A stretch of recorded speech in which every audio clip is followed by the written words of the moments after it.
recording. And just so that you know, Sylvia, you have 12 minutes to deliver your pitch. At 11 minutes and 30 seconds, I'll spotlight myself just as a flag that we're going to be concluding soon. Okay. And then we'll have 6 minutes for questions with the investors. And you sound great. The slide looks fantastic. So go ahead and start when you're ready. Amazing. Good morning. My name is Sylvia Gedge. I am the CEO of ScriptString AI, and my background is in digital transformation, finance, and process reengineering. And I'm super excited about sustainability, super passionate. And today I am also excited to share the story of ScriptString AI and how we plan to become the #1 sustainability data platform for real estate to help our clients reduce greenhouse emissions, improve sustainability compliance, and do all that without the spreadsheets. So right from the beginning, from the inception of our organization, we always wanted to leverage technology and innovation to do some good. And today we are helping our clients integrate their sustainability practices and making it really easy and helping the planet at the same time. But sustainability is a horizontal challenge. It's not just in real estate. So before we jumped into real estate, we did our research and we spoke to real estate and compliance teams specifically to understand what those big problems were. And there was one. They did not have any tools. There wasn't a single tool in the marketplace that brings all the sustainability data all together. Right now, currently, for those sustainability teams, they have to manually go through, gather the information from the various systems, from hardware devices, and they do that all by hand. Then what they need to do, they need to take all that information that they gathered, they need to analyze it, and they have to compare it against sustainability and climate regulatory requirements. So for a mid-sized real estate company, usually there might be a team of 4 at a minimum. It takes them 6 months, which is half of the capacity that they have, and it costs approximately $200 at a minimum per annum to do that. But investors, we have great news for you. ScriptString AI has leveraged innovative technology, leveraging artificial intelligence and natural language processing to harness the information and to streamline that. This technology is also patented, and our patent has been registered and is publicly available. And we have worked with Barkinston and Parr on this process.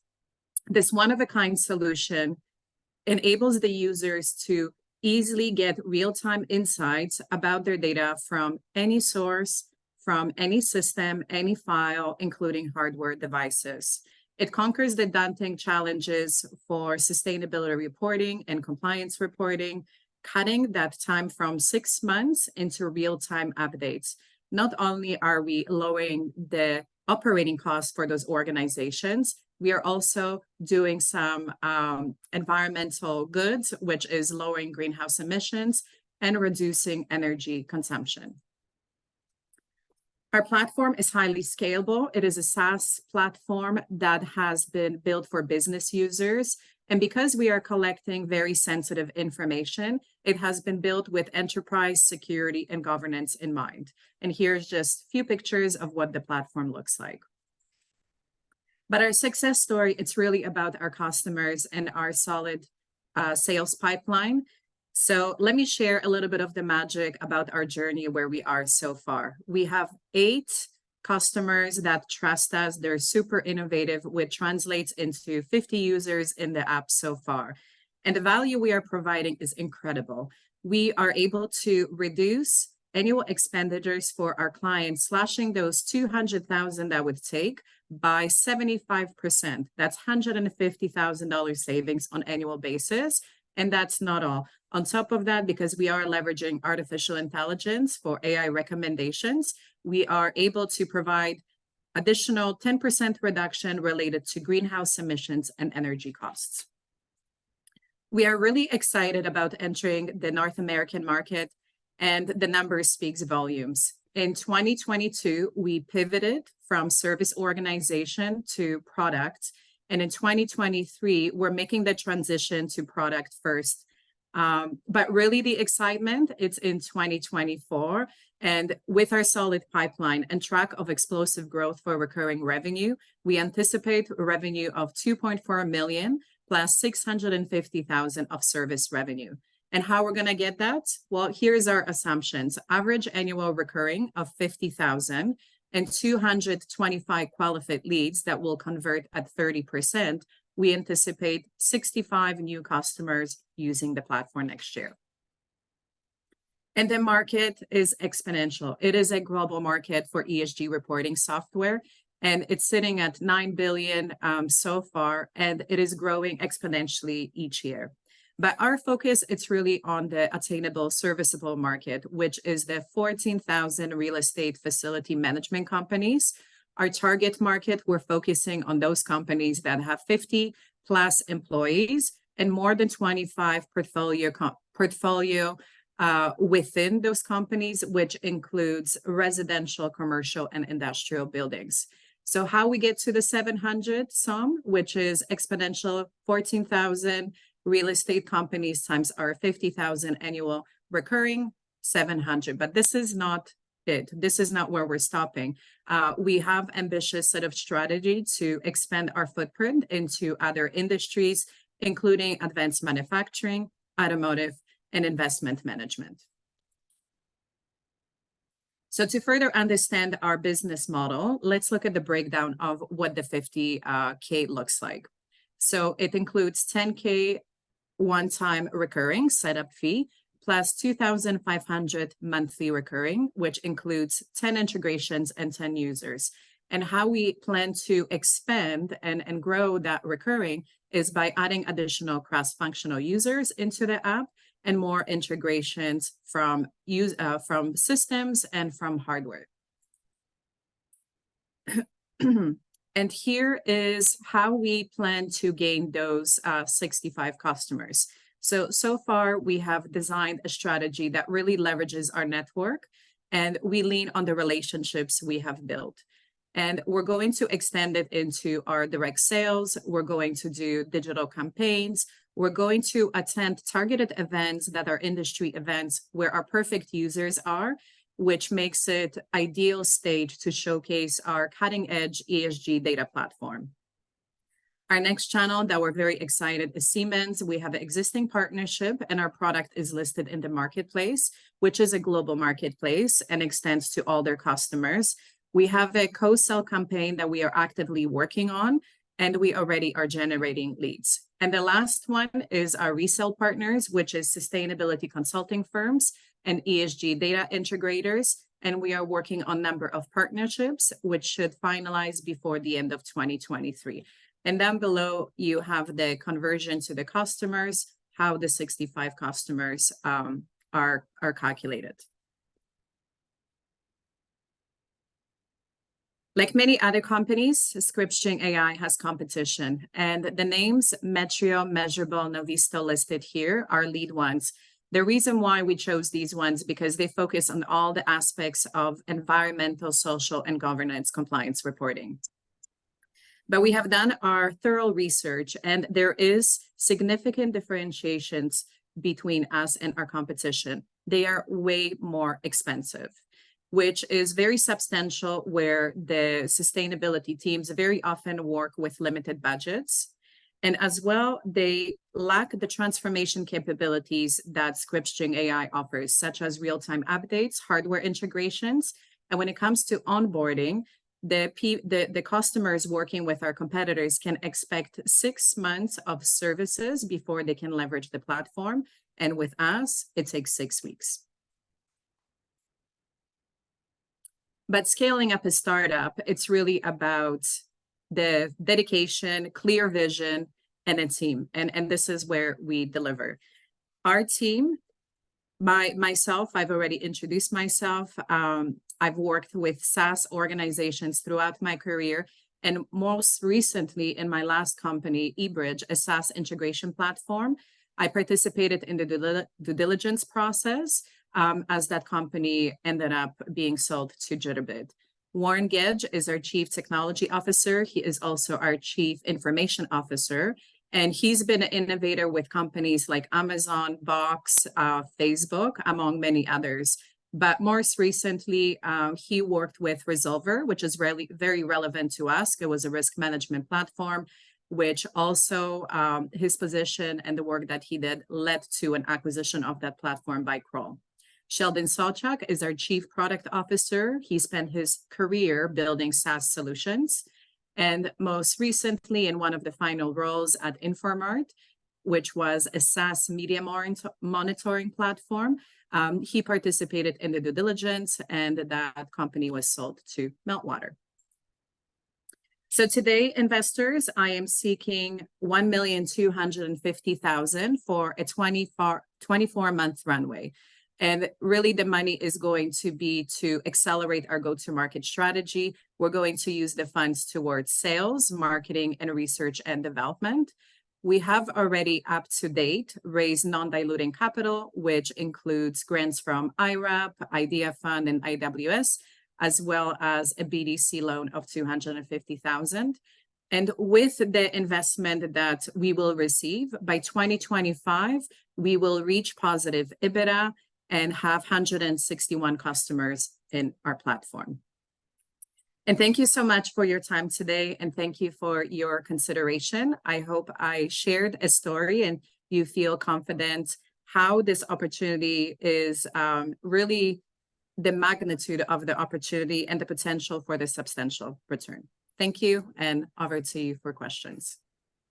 Excellent, Sylvia. Thank you so much. And questions are going to come up in the chat, but in the meantime, I'm going to get started just to reconfirm the ask. I saw the 1.25, and you're okay with the Sheboot convertible note Yes. as the vehicle, and with a cap of 8.5 million. Yes. Correct. Okay. Okay. And you have not raised to date on this particular raise? No. Okay. Have not. Okay. Okay. Great. Great. Here we go. You spoke about real estate. Have you discussed your strategy for other vehicle or verticals? Sorry. Verticals? Yes, absolutely. We've done extensive research in investment management space, and decided that the space wasn't ready for the solution quite yet. With the lack of regulatory regulations and guidance from the Canadian government. They are maturing across the border much quicker than in Canada, but that's why it's still part of the long-term strategy, just not short-term. Okay. And just on while we're still talking about real estate, when you say a mid-size real estate, what is that? I don't have a scale for that. How big is a mid-size real estate? So mid-size real estate is usually with a company that's probably 200 employees. And in terms of revenues, it's in a 50 million plus revenue. Okay. And that's just sort of the beginning. So it's not really enterprise, but very often it needs to have a property that is wide enough, that the problem is big enough, and it is a team of 4 to 5 sustainability experts.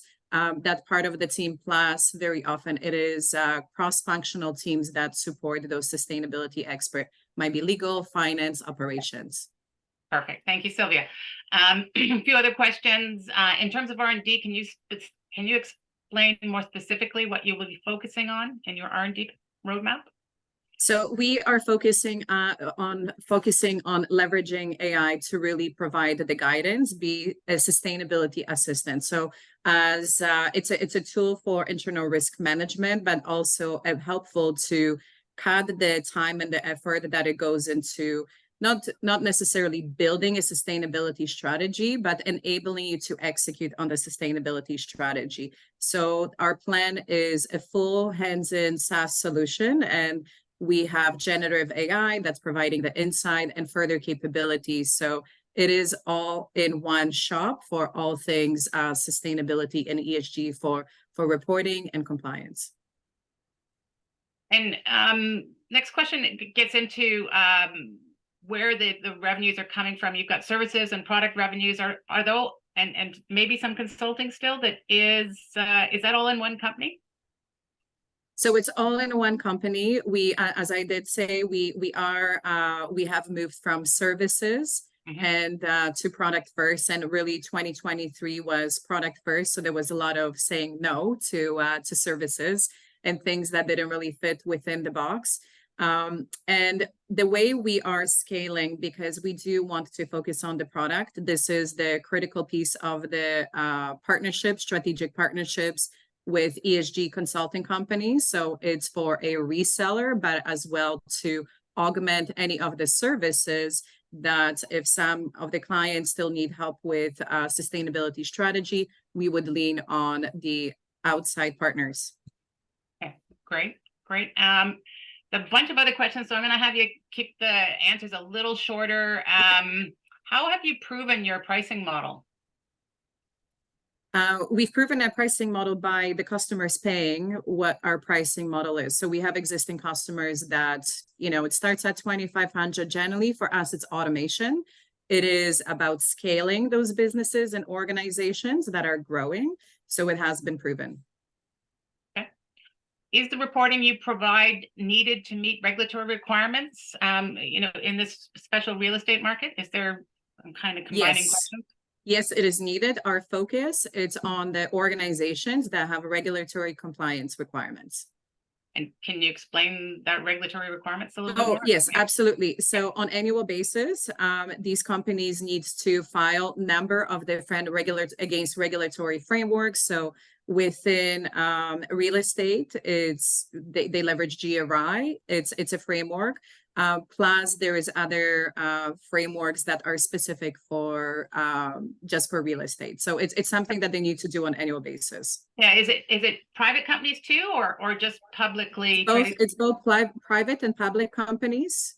It's companies of a mid-size. So if it's smaller companies, very often not. But once they decide, sort of, once they get to a specific size, they are required to report. And it is public sector as well too? It's public sector as well, 100%. So public sector, there is more regulatory requirements for enterprises across many different verticals. There is requirements to report. Okay. And how big is your team today, and who else is on your team? So the three folks that I mentioned, myself, CTO and Chief Product Officer, we also have a lead engineer that has been with us from the conception. We have another developer that is front end, I guess, wears many hats being a small team. And we have a sustainability/business development expert. And then we scale through consultants. So we have other consultants on sustainability side and on data and analytics. And so why so early in your go-to-market development are you allocating twice the amount of investment in sales versus marketing? Can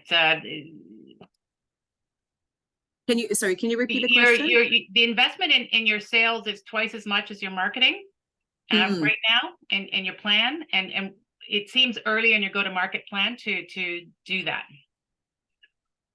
So because we have a solid pipeline, it's to be able to really execute and take an advantage of the pipeline.